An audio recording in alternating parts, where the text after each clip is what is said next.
Hello, I'm your host, Leonard Duncan. Welcome to a new episode of ATV-TALK and Motorsports Podcast. Please join us every Tuesday at 5 p.m. Pacific Standard Time. We bring you interviews with industry professionals, live events, live news about the motorsports industry in every episode. Enjoy the show. Whether we are out riding with our friends and family or racing in extreme environments, we all need good tires. That's why I recommend GBC Power Sports Tires, a division of Greenball Corp. Their products, which include XC Master, Mini Master, and Groundbuster 3, are what leading professionals in the ATV-UTV industry are using. You can get your tires at greenballtires.com or find them on Instagram as GBC Tires for further inquiries. Are you looking for the best suspension technology for your sport ATV? Look no further than Elka Suspension, the industry leader in sport ATV suspension technology. With championship wins in prestigious events such as the Dakar Rally, SCORE, Best in the Desert, ATV MX, Cross Country, and Works, Elka Suspension has established itself as the go-to choice for athletes and enthusiasts alike. But they don't just stop at ATVs. They're constantly expanding into new markets, including UTVs, trucks, SUVs, pit bikes, snowmobiles, and more. Their commitment to innovation and quality means they're always looking to improve and adapt so you can enjoy a smooth ride wherever you go. Want to learn more about what Elka Suspension can do for you? Visit their website at elkasuspension.com or give them a call at 450-655-4855. They will always be happy to answer your questions and help you find the perfect suspension solution for your needs. Adam Ulrich, welcome to ATV Talk. How are you, sir? I am great. That's awesome. Hey, Yeah. man, I got to meet you at Briarcliff, and you seemed like you got a pretty awesome program going there. Oh yeah. The Highline team and the Highline team really helped me out a lot this year and the past couple years really. And yeah, we got the big tent, we got the RV, we got the trailer, we got the setup, and really got the master mechanic. His name is Steve, and he helps run my race program pretty much almost flawlessly. I can't really thank him to that. I could really like he just helps me out so much, and I'm super grateful for all that he does for me. That's great. How long have you been a pro? So I just finished my second year pro. So yeah, kind of jumped into the pro class a little early, but I was really excited to get my pro career started. So I'm only 19 years old, but yeah, just finished up my second year pro. Nice. So you started when you were 18? Yeah, I believe my first race at Daytona was the day after Daytona, my first year. I turned 18. So yeah, pretty much it started pretty young in the pro class for sure. Yeah, you did. So how did you get into ATV racing? Well, well, I was born. My dad was really into woods riding at the time, and I always wanted to ride with him, and yeah, so he bought me a little quad, and then like I just started riding in the trails with him, and he took me to a local race, and I fell in love with the sport. And then the next day, he like became a DRR dealer and all that, and Uh, yeah, we jumped into racing. Yeah. So I started about when I was 6 years old. 6 years old was my first race. and was it motocross or was it cross country at that point? It was motocross. So I don't know. He never really liked being in the woods because he couldn't really see me. So he stuck me on the motocross track. And personally, I never liked the woods myself because I don't know, trees scare me. So yeah, we stuck to the motocross stuff. And yeah, But big giant air doesn't scare you. no, I got used to it. I always that's what really I really like the competitive edge of motocross, and how you could see everything, and it's almost like a show that we're putting on out there. So that's what really drawn me to the sport. Yeah, and of course the jumping is always fun too. Well, it is a show, but you are racing and competing for a championship and everything like that. Where Yeah. did you end up this year? I believe I ended up 11th in points, and my goal was top 10. I believe I missed that by like 5 or 6, 7 points maybe, which was kind of a bummer, but yeah, just couldn't really get the ball rolling this year. For me personally, I had some really good rides and I felt really good on the bike and big improvements, but just more bad races than good this year. Really? And you ride obviously a production Yamaha. How Yes, did sir. you do in the pro sport in the pro am classes when you were coming up? Yeah, so when I was in pro sport and pro am, so actually, I did that on a TRX hybrid, and yeah, I went from 250s when I was 15, and as soon as I turned 16, I went from pro to pro sport and pro am. So I jumped into that super early too. But I had, I believe my first year in pro am, I got second place at High Point. I believe that was like the second race that year, and then the next round I got hurt. But yeah, I had some really good rides in pro sport pro am. I mean, I got a little overshadowed by like Aaron Salinas and of course Dame Molander and guys like that, Joey Chambers, and then of course Mason Jackson came up and stuff like that. So the pro am pro sport years for me, they were stacked classes and just riding with all those guys. I kind of got overshadowed a little bit, but I was always kind of right there. And you're half of them are in the pro class now. Oh yeah, yeah. I mean, Joey Chambers, Mason Jackson. I believe Max Vonderville's Lindquist. moving up there. Yeah, Max Lindquist, all of them. Yeah, I basically grew up riding with all of them guys, like Zach Decker, like basically a big stack of the pro guys. I grew up racing. Nice, nice. Yeah. That's pretty good.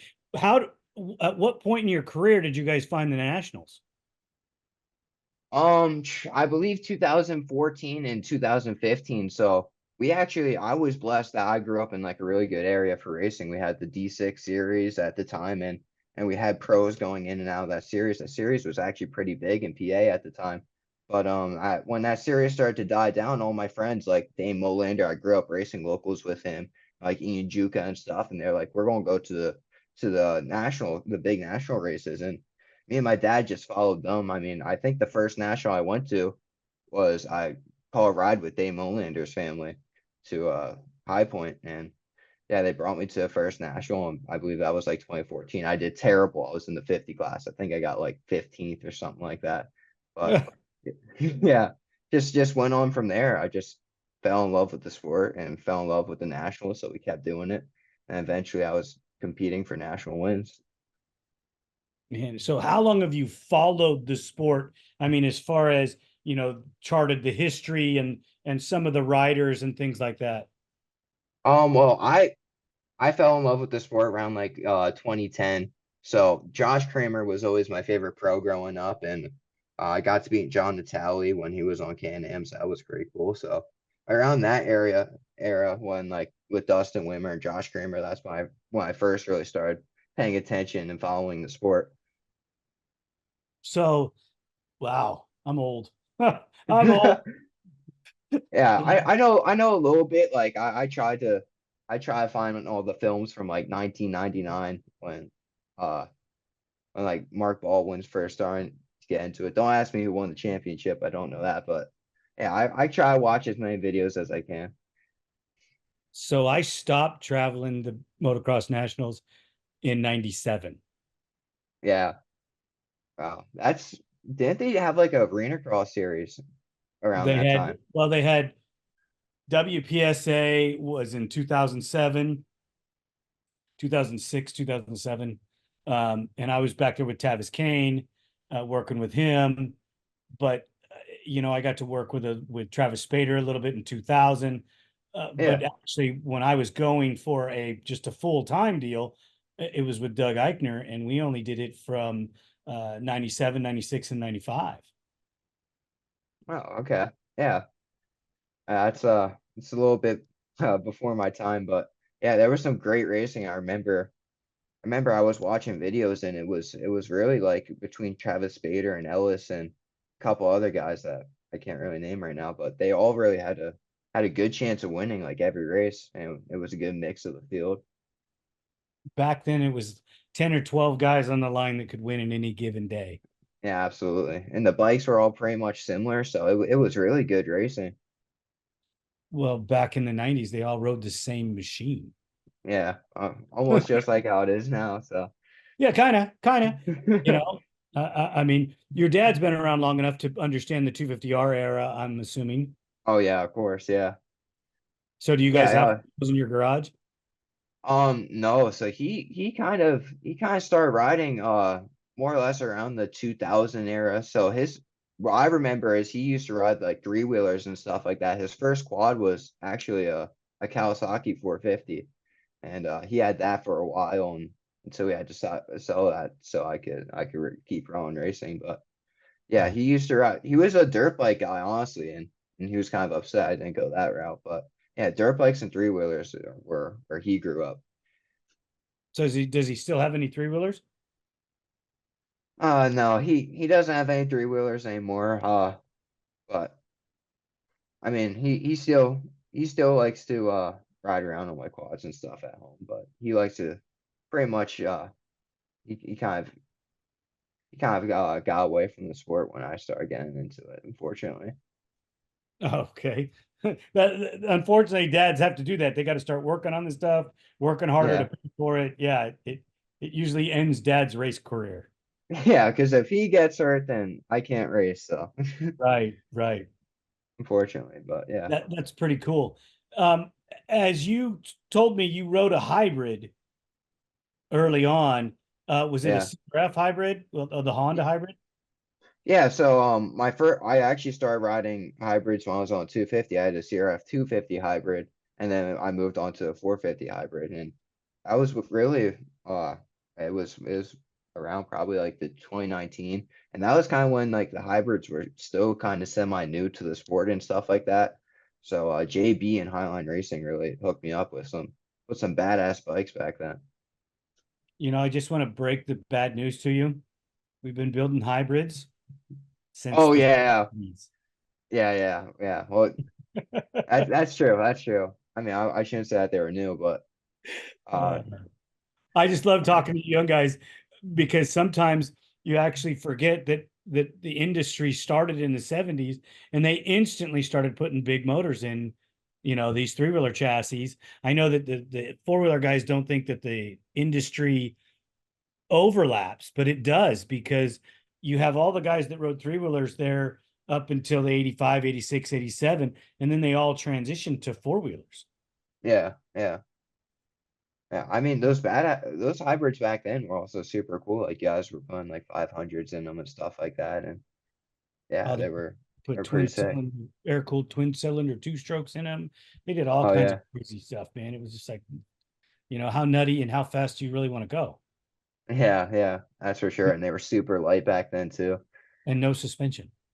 Yeah, But they were super cool. A little sketchy, but cool. what I was trying to get at with your hybrid is, so you got to ride a CRF 450 hybrid.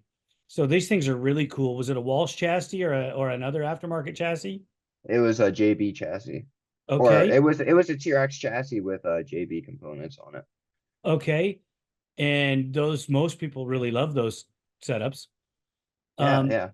how big of a transition change was it for you to go to the Yamaha? Honestly, for me, I'm not a guy that needs a bunch of power. I'd rather prefer to have my bikes not really toned down, but I don't need it super torquey and stuff like that. And especially for how young I was. I was actually the transition was kind of effortless when I got on my first ever race, a Yamaha, because it's a little bit heavier, but and a little bit slower. And for me, it was much more of a stable base for me to ride on, and I felt the bike was a little bit more consistent, and it was a little bit more predictable, which helped me out a lot with the transition. That's okay. That's awesome. So you're pretty much liking the Yamaha. Yeah, I do, and not saying I didn't like the TRX hybrid because it was just a rocket ship. It had so much power, but the Yamaha, like for me, it was I felt like I went backwards in bikes just because the Yamaha was just it was more tame. It was easier to control, in my opinion. So I actually really like the Yamaha. That's cool. Not as many people say that to me as you think. There's some people that ride them and like them, but prefer their hybrid, and the only reason they ride them because they don't have a choice. Yeah, yeah. I mean, it's so the hybrid is so much easier to. I mean, I'm saying I like riding Yamaha better because it's easier, but some people do say that the hybrid is easier to ride because you always have power when you need it. You never don't really have to carry momentum that much. The hybrid is just so fast that it's actually kind of easier to ride for people. But for me, I don't I like a more stable base and a little bit more predictable of a bike.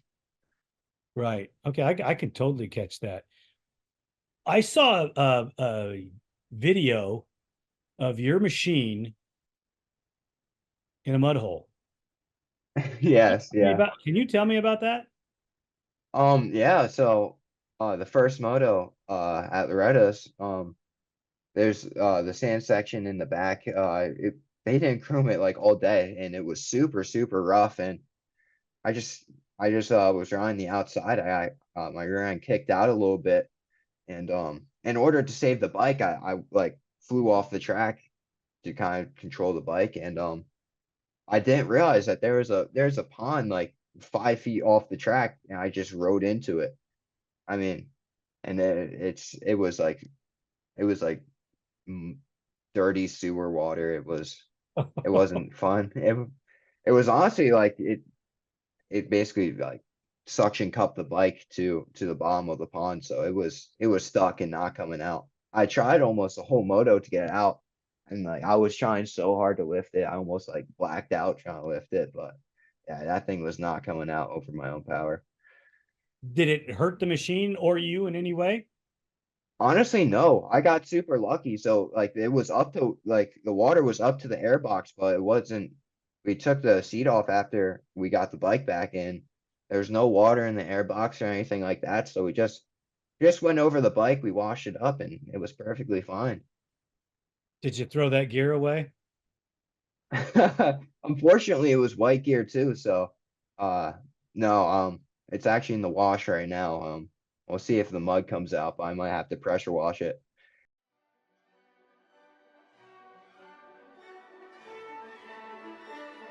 Are you ready for your next vacation adventure?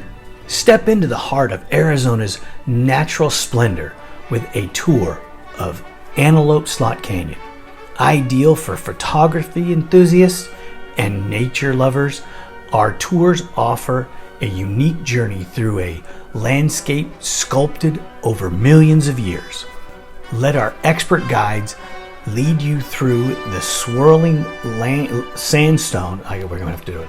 Let our expert guides lead you through the swirling sandstone formations where every turn reveals stunning light displays, geological marvels. Secure your spot now at Antelope Slot Canyon Tours and prepare to be awed by the canyon's mystical beauty.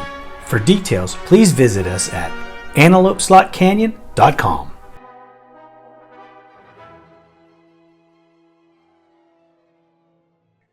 Maybe, use Yeah, yeah. some bleach, whatever you got to do to get that stains out. Yeah, we got to figure that one out for sure. But And that was in the worst first. case scenario, yeah, worst case scenario, I'd give it to a kid. So, All right. What happened in the second moto? so as far as I know from second moto, I mean, I didn't think I was driving too bad, but my bike was having a big problem with bottoming out, and it turns out at the end of the moto, we had my swing arm was basically cracked in half, or Oh, a little bit over cracked in half, and like the bike was just it was bombing out super easily and I kept looking over at my dad. My dad's just like finished the race. So basically I just was didn't really coast it in, but made sure that the bike was safe and just finished up the race. So yeah, unfortunate events at Loretto wins for sure. But I got to meet your mechanic when we were at the race. I did not get to meet your parents. yeah. I don't know if they were in the motorhome or what the deal was, but it's awesome that you have family there cheering you on and helping support you. Yeah, yeah. I mean, my dad is just the biggest supporter of me, and yeah, he doesn't like me riding really without him there. So pretty much me and him just went on this motocross adventure together, and yeah, everything that I experienced in racing, he also experienced. So it's just super cool to have someone like next to you that's also experiencing everything you're going through. Do you see this as a long future thing or a long time thing that you're going to do with the young portion of your life? Yeah, I do, and I'm really enjoying it right now. I mean, I'm not really where I want to be, like place wise, but I'm really enjoying like the experience of getting better and trying my best and working towards something every day. So yeah, I do see myself in this long term, as silly as that seems, but I do want to do this for as long as I possibly can because I've really enjoyed it. Like I just graduated high school like a year ago, so I'm finding like everything in my life is just focused getting better on the bike, and for me right now, I'm loving it. So yeah. What about furthering your education, college? Is any of that on the table? Yeah, so I went in high school, I went to a trade school and stuff like that for electrical occupation. So I might now at the off season, now it's the off season, I'm looking to go into apprenticeship for electrical engineering and yeah, starting that. So do you want to be the guy designing it, working in an office, or do you guys want to be the guy out, pulling wire in the trench? No, I don't of course you want to be the guy sitting in the air conditioning, but I what I really want to do is I want to own a business. That's what I want to do. If that's motocross related or not, I want to work for myself. That's something that I really figured out this year being out of high school is what I really want to do if racing doesn't work out. And that would be owning my own business. That's for sure. I don't like working under people. I feel like it's almost like a waste of time. So I want to build something on my own. That's for sure. So you're going to look into a motorsports business or something that your education is going to lead to as well. Yeah, yeah. Whatever opens up, and I'm still young, so I'm still trying to figure it out. But yeah, just whatever happens, I'd love to stay in this sport because I love the sport so much, but I'm definitely not ever going to completely walk away from the sport. I'll be doing something in it in some capacity for the What rest of is my life. what kind of advice does your dad give you for that?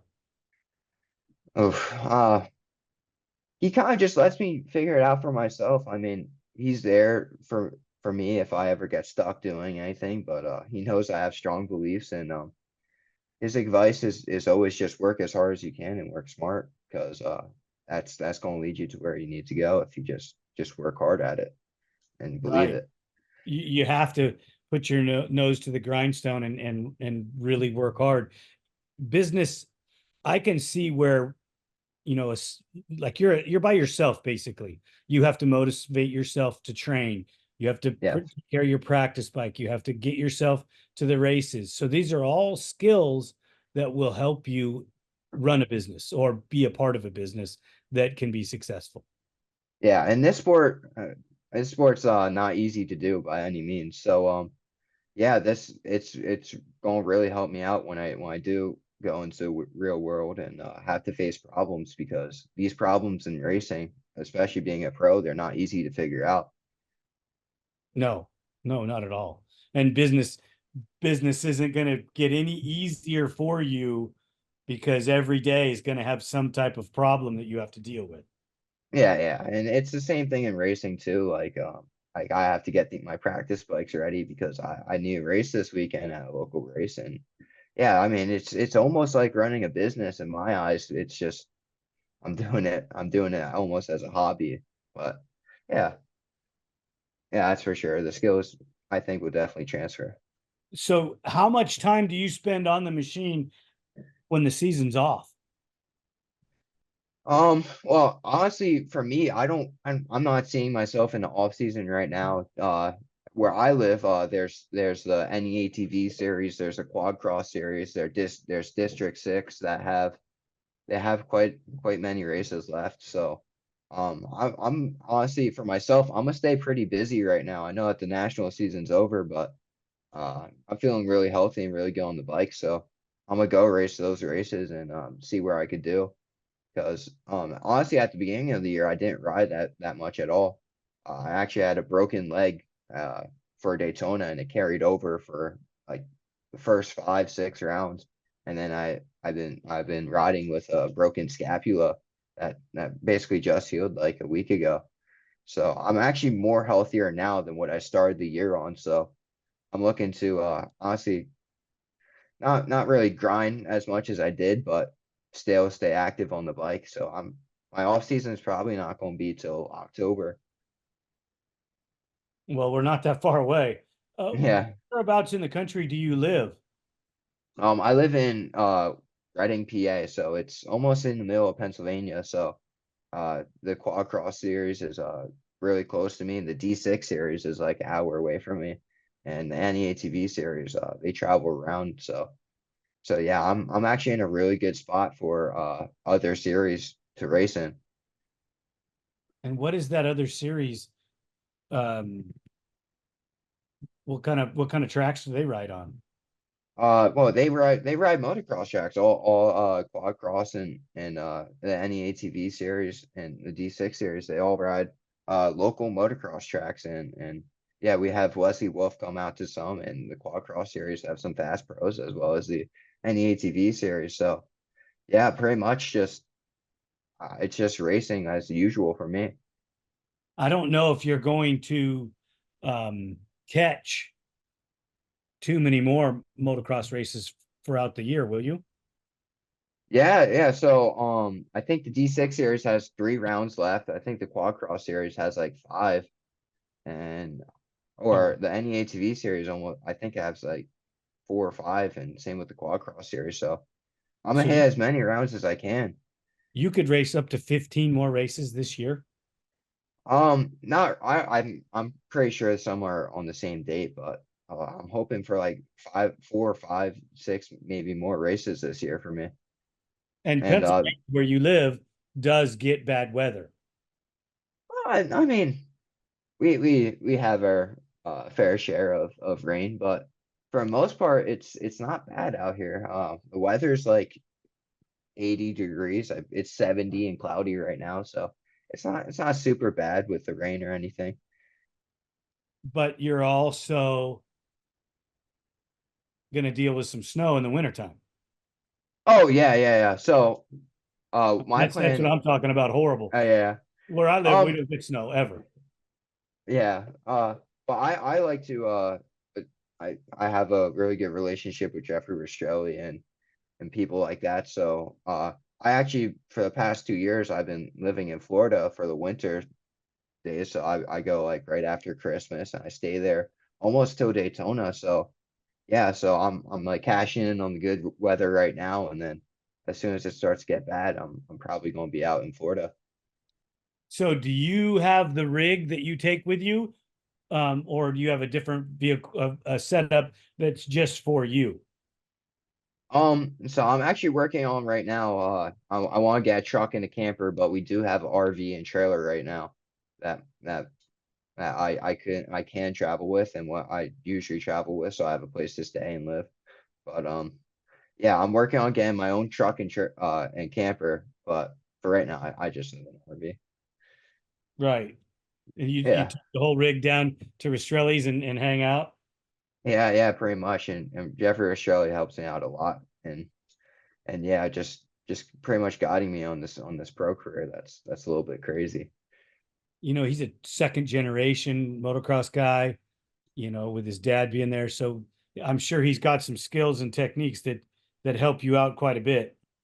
Oh yeah, and it's such a great family. And Big Jeff, I mean, he he helps me out too when he can. And he has a lot of knowledge on the sport and stuff like that. And Jeffrey's been doing this for a long time, so he's definitely knowledgeable about the sport also.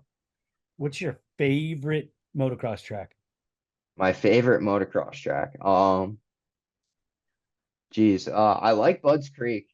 I really do like Budds Creek. not really this year. I had bad results there, but yeah, I like the history there first off. Like in 2009, the MX of Nations was there, and like I love like historical tracks. I love riding those, and so that's why I like Budds Creek. I also like the big hills, the big jumps too. So yeah, I probably say that's my favorite track. Okay, so Budds Creek is on the circuit, but the other track, I've never heard of it before, have I? I What, don't think. Budds Creek? No, I've heard of Budds Creek, but the other one you mentioned, the other track Uh, you mentioned. I mentioned Budds Creek. I said the MX and Nations went there Okay, back in okay. That's 2009. Yeah. sorry, I got confused. Oh, you're Parts. all good. I was thinking Michigan. Didn't they race in Michigan last year? I don't know if we did. No, Uh, the motorcycle designations wasn't it in Michigan last year? I believe it was at Bud, or I don't know. That might have been 2 years ago. I'm not sure. Yeah, I get it. They all run together, Yeah. It's crazy. You just when you watch as many races as I do and travel to as many as that I have, sometimes there it's a blur and you're just like, what? Where Oh was I? yeah, for sure. Yeah, yeah, that's for sure. When we got to meet at Briar Cliff and it was kind of a special event. Had you Yeah. seen an ATV race that busy? No, I haven't. I started nationals when I was back in like 2014, and yeah, I always remember back then there were a little bit more people and stuff like that, but not an event that big. Yeah, that was definitely super special, and Jeremy Osborne did a great job with that event. And Yes, he did. yeah, it was Did you? super cool walking around seeing the retro bikes and stuff like that. Like that stuff like I don't get to see as a racer that much. So it was super cool seeing everyone in the sport really come together. You liked watching or seeing some of Tom Carlson's old machines that were there, and Binky had hit some stuff there. Yeah, yeah, it was super cool. The Yeah. Doug Gus bike was just so cool to look at. I mean, I can't imagine racing that thing.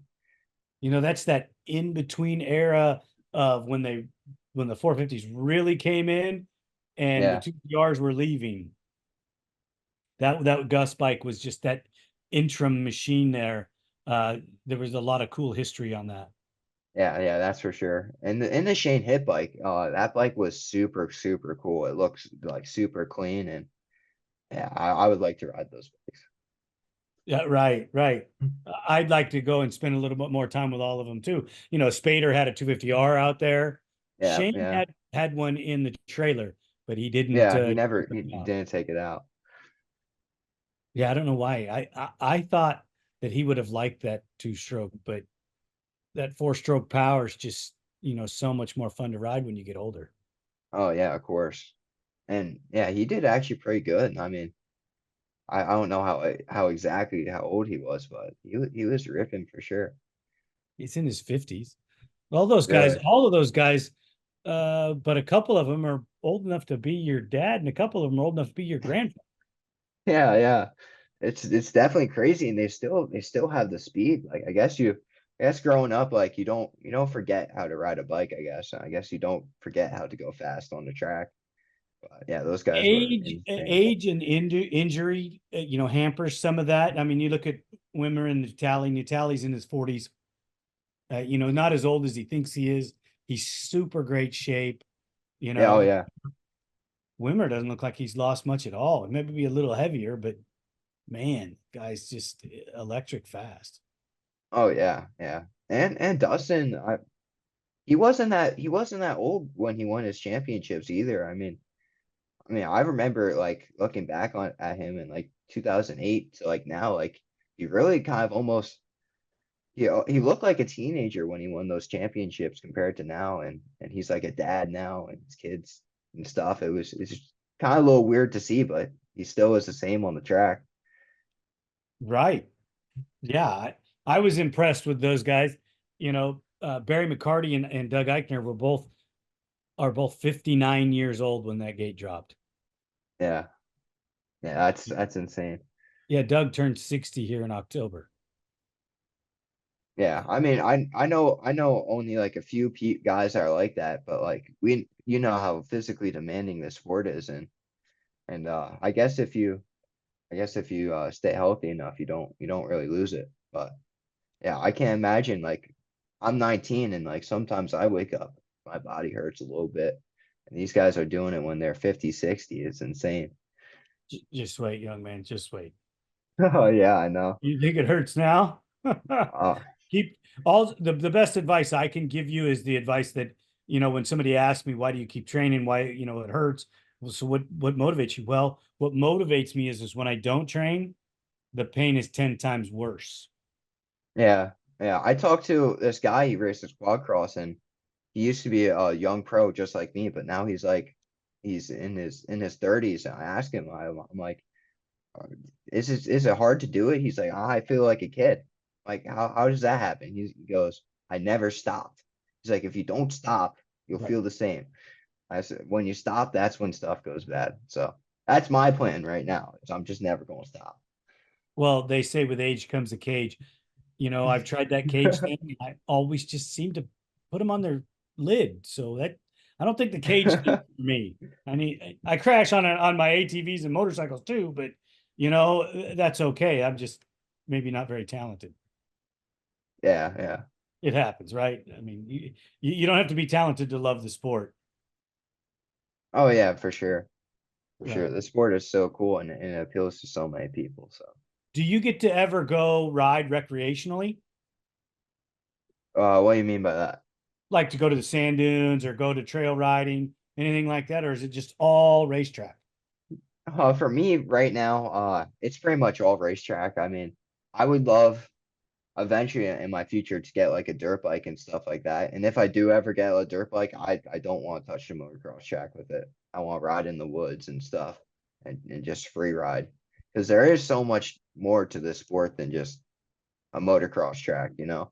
But for me right now, I mean, all the time I spend on a bike, it's on a motocross track training, unfortunately. But I'd love to get out to the dunes eventually. But just right now, I'm just not in the position to do that. Do you have a motocross track at your home, or do you have to travel? I have to travel, so I believe. See, this is why I ride so many series. When I'm not at the nationals with the D6 series and stuff like that, because there's not many tracks I could just go ride around me. So pretty much the D6 they interlap with the nationals. So usually I ride the nationals and then I train during the week and then with the weekend off I go race the D6 stuff and that's pretty much what I do. And so no, there's not really a track that I can when I have time off I could go rip. It's usually like a super planned out thing for me, Do you unfortunately. take your race bikes home and do a bunch of prep, or do the guys take them and prep them for you? So right now, at my house, I finally have all three of my bikes here. I have two practice bikes and one race bike. Usually throughout the entire season, my race bike stays with the Highline Racing team. So Steve takes care of that race bike and he makes sure it's 100%. As far as my practice bikes go, pretty much me, my dad helps me a little bit, but I have to take care of them. So that's pretty much my program is I have two practice bikes and yeah, I wrench on those. That's great. Keep wrenching on them because the more you do that, the more input you'll be able to give your mechanic and make your career better. Oh yeah, 100%. And yeah, I like to think of myself as a little bit more mechanically inclined than most people. But yeah, I mean, the more I wrench on them, the more I know, the more I can help out, and yeah, the smarter I get for sure. So it definitely helps my program out. I really respect Leon for racing and mechanicking. I tried to do it when I was a mechanic when we were racing on the West Coast with Eichner, and it got to a point where it was too stressful. I couldn't work on my own bike, go ride a moto, and then come back and put him on the track and make sure all of his stuff was okay. It was just far too much. Oh yeah, I'm sure. Because like you also have to keep in mind like your stuff, like you're riding a quad too, that could break too. But yeah, he does a great job of balancing everything. And yeah, I know his rider isn't the lightest on bikes either. He rides them pretty hard. So yeah, they definitely have a good program over there, and huge respect to him. Right. Leon's a good dude. I really enjoy him. You Yeah. know, all the different conversations we get to have about racing and all that. You know, Yeah. do you see any big changes coming to your program in 2025? Not really. I mean, 2025 is going to be a big building year for me. I mean, I'm finally really comfortable with my bike and everything. So, I'm just really looking forward to going racing. Like, I'm comfortable on my bike now. I'm not looking to make big changes. I'm looking to just be better and build. So no, right now I'm gonna stick with pretty much the same thing, and just get, man, it's all up to me. I gotta get better now. Right. Well, it's always up to you. You're the guy Oh that has yeah. to go out and train. You know, do you have a set training program that you stick with, or is there something that you just randomly do per day for conditioning? My biggest thing is I run a lot. So back in high school I ran cross country and track. So I'm a big runner. I that keeps me in shape. I recently bought a rowing machine, and I'm on that pretty much every night. So yeah, for training, like I do have a notebook. I do write down things that work and stuff like right now. And now that the national season is over, I'm starting to experiment for next year of what I think works on the bike, what will get me fitter and stronger. But yeah, not really a day by day program, but I know what my body feels and what I need to do to make sure when the gate does drop, I'm ready. You don't do any cycling though? It's mostly running. No, it's hard where I live. So I live pretty much in the city, so I don't really have long flat roads. I mean, there's a lot of cars around here. I don't really cycle that much. I get my conditioning from running and stuff like that. I know a lot of people in the sport cycle. For me, I just can't get into it. Okay, I get it. I totally get it. That's great that you're doing that. I just started watching you, like I told you in Loretta's. I was reading your name in the results, and then I got to watch you a little on the track, and now I'm catching some of your videos. So I apologize for being a little behind the eight ball on your Oh, you're career. fine. Oh no, I'm sure. I mean, I'm pretty new. A lot of people don't know who I am, so it's it's I almost like it that way. I like being the underdog. I like being the guy that's not talked about a lot. So yeah, yeah, it's all good. Well, Adam, I really appreciate you taking the time with me. The team here at ATV Talk would love your feedback. Please email it. Thank you for listening. We hope you enjoyed this episode. If you did, don't forget to share us with your family and friends. The podcast is available on all streaming platforms, and you can find us on social media as ATV Talk Podcast. We're on Instagram, Facebook, TikTok, YouTube, Rumble, and Twitter.